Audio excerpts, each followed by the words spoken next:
What is going on, Trash Talkers? We are back with another episode for you. In today's video, we're going to give you our winners and losers from the 2022 NFL Draft.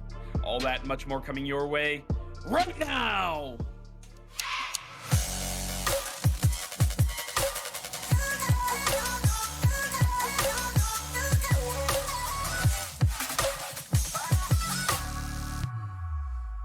All right, before we get into today's video, be sure to hit that subscribe button and like the video as it will help us out tremendously. So sit back, relax, and enjoy today's video. All right, Nick, the 2022 NFL Draft is officially over, and we have a lot to get to today. We have our winners and losers, our raw reactions. We saw these guys pick live day one, and it only got better and worse for teams from there. Nick, why don't you start off with our first winner of the draft? Get us off with the winner. Yeah, this was a pretty easy decision. The New York Jets having a stellar draft this year. Joe Douglas doing what he does best, draft players. There's a reason that this guy doesn't like to spend money in the offseason. It's because he knows what he's doing when it comes to the draft. And having two top 10 picks, he made the most of it. And then coming back into the first round for Jermaine Johnson, a guy no one really thought was going to fall as far as he did. Well, the New York Jets made sure they pounced on him. And this team is looking much better than it did a few days ago. The New York Jets are one of the only teams to really improve their team as a whole through the draft process. Yeah, another team I think that can be considered one of the winners, and it wasn't even from a draft pick. The Philadelphia Eagles, they made the trade for A.J. Brown. The stellar receiver from the Tennessee Titans is now a Philadelphia Eagle, and they only gave up one of their two first-round picks. They traded up the other one to go get big man Jordan Davis. They also got Beef Jurgens, the big center, who worked with Jason Kelce. Jason Kelce told the Eagles to get this guy. They had a flurry of picks that are going to help the Philadelphia Eagles win in years to come. I love what the Philadelphia Eagles were able to do, and guess what? JD and Howie Roseman nailing it in the draft. What's better than that?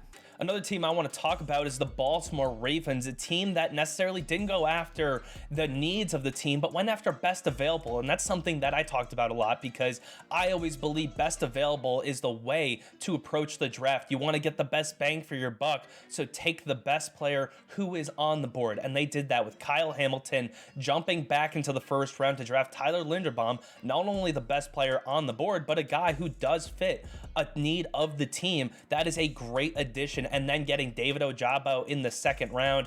They may have to wait a year for him, but it's going to be worth it because they're putting him back with Odafe Owe, a guy he knows extremely well. And to me, if these two have a connection in the past, it's only going to improve this team in the future. And I think that's a great improvement for the Baltimore Ravens. Another team that vastly improved was the Kansas City Chiefs. The Chiefs saw everybody in their division this offseason get so much better, and they lost Tyreek Hill. People were expecting them to do great things, and they seem to have fallen behind. Then you take a look at their draft. They start off with Trent McDuffie at 21, trading up with the Patriots to get there. Then taking George Karlaftis with their second first-round pick. Sky Moore, the speedy wide receiver to replace Tyreek Hill in the lineup. You have Brian Cook, the safety. Leo Chenal, the big-time run-stuffing linebacker coming off the middle of the field. You have incredible players like Darian Kennard to help finish this offensive lineup. I think that the Chiefs absolutely nailed this draft, and they are back in contention with the Raiders, with the Chargers, and with everybody else in the AFC that got better. And then lastly, let's take a look at the Seattle Seahawks. Didn't have much draft capital coming into the draft, but made a couple of moves, Russell Wilson being the big one, and they made the most of it.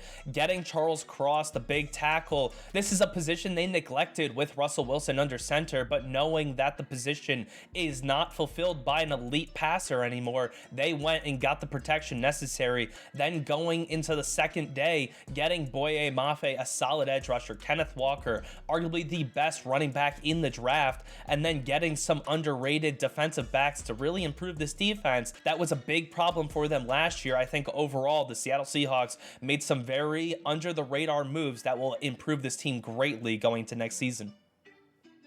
When there are winners, there's obviously losers, and we have to get to those as well. Nick, why don't you start us off with some of the biggest losers that we saw from the NFL draft? Yeah, I'll start us off with the biggest loser. It's no secret the New England Patriots absolutely took a nosedive in this year's draft. Bill Belichick had a great draft last year and decided to take this one off. A lot of people will say, well, he took players that he wanted, players he believes will fit the system, but they chose players that were third, fourth round guys in the first and second round.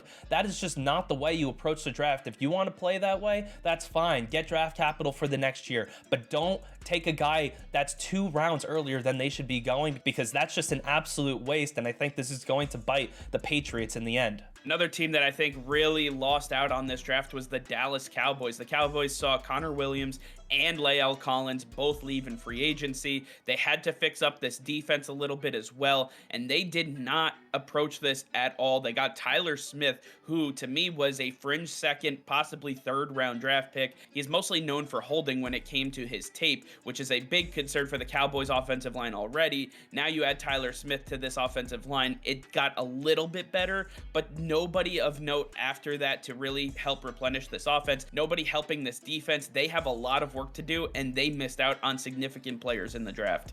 Another team that definitely fell short was the Los Angeles Rams. They didn't have a lot of draft capital, with their first pick being at the end of the 3rd round. And honestly, their best choice throughout the draft was to go and trade for Troy Hill, bring him back into the secondary.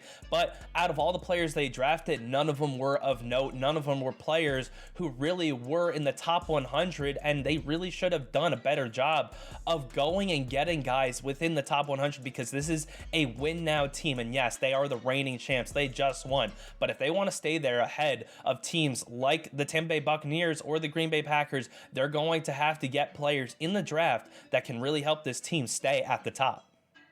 Another team that I think lost the draft would be the Arizona Cardinals. The Cardinals started off by taking a tight end in this draft after trading for Zach Ertz last year. They did get Marquise Hollywood-Brown in the trade with the Baltimore Ravens, so that is going to help them a little bit, making them not the worst draft experience this season.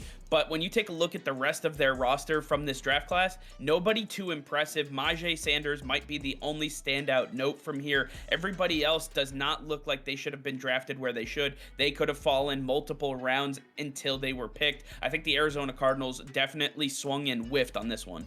And then lastly, let's take a look at the Chicago Bears. They had 2 nice picks early on with Kyler Gordon and Jaquan Brisker, really going to help out this secondary. But the biggest need for this team has to be offensive line. Justin Fields was running for his life last year. We all saw it, and we all know this is the biggest need for them going into the draft. But they neglected this. They decided defense was more of a priority. And even in the 3rd round, when Bernard Raymond was on the board for the Colts at pick number 13, they decided that they would pass up on him and go get Velus Jones Jr., a wide receiver out of Tennessee, a guy who has solid tape but is really not an explosive guy who's going to be a difference maker.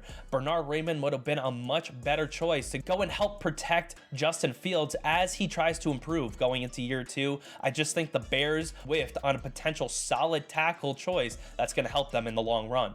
I mean, I think the best move that the Bears made during this draft was releasing Nick Foles. I think, honestly, they didn't do anything else but get worse with the draft picks that they made, but they have a long way to go in helping this team succeed. They saw some key players leave in free agency, and they have to replenish it some way, somehow.